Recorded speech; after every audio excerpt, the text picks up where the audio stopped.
Certa vez um pai estava caminhando em direção à igreja com seus 3 filhos. No meio do caminho, eles encontraram um homem bêbado jogado na sarjeta. Com muita sabedoria, o pai decidiu aproveitar a oportunidade para ensinar a seus filhos uma lição preciosa. Olhando para o homem bêbado, o pai perguntou: "Quem vocês acham que Deus ama mais? A nós que estamos indo à igreja ou a esse homem jogado na sarjeta?" As 3 crianças se entreolharam e em uma só voz responderam: "É claro que a nós, pois estamos indo à igreja fazer o que é certo."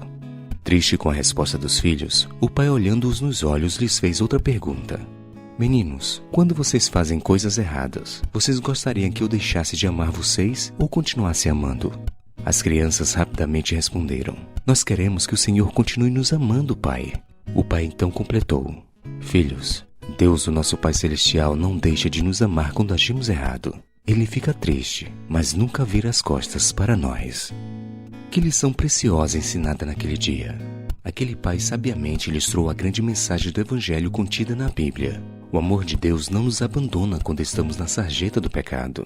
Martinho Lutero, pai da Reforma Protestante, gostava muito de meditar no amor de Deus a partir do capítulo 3 de João, verso 16. Para ele, se toda a Bíblia se perdesse e sobrasse apenas este verso, ainda assim teríamos conhecimento suficiente para nos salvarmos. Ele dizia que esta passagem continha o Evangelho em miniatura.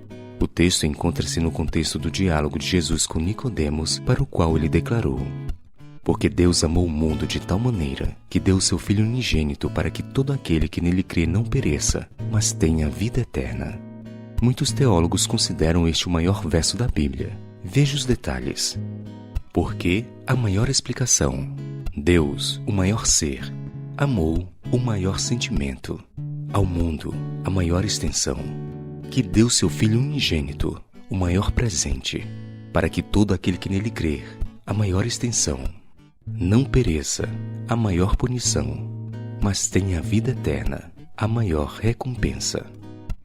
Porém, um detalhe linguístico merece ser destacado. A palavra perecer, contida neste verso, é uma tradução do verbo grego apoletai, que significa literalmente destruir, o qual está conjugado na voz média. Esta forma verbal é o equivalente à voz reflexiva do português, na qual o sujeito pratica e sofre a ação ao mesmo tempo. Então, literalmente, João 3,16 poderia ser traduzido como: "Porque Deus amou o mundo de tal maneira que deu o seu Filho unigênito para que todo aquele que nele crê não se destrua." O que a Bíblia revela é que Deus veio nos salvar de nós mesmos. Nós é que somos nosso maior vilão. Nós é que nos destruímos com nossas escolhas e vontades. O Evangelho entra em jogo para nos livrar de nossa jornada autodestrutiva. Por isso que, no final das contas, a nossa maior batalha é interna, contra o próprio eu.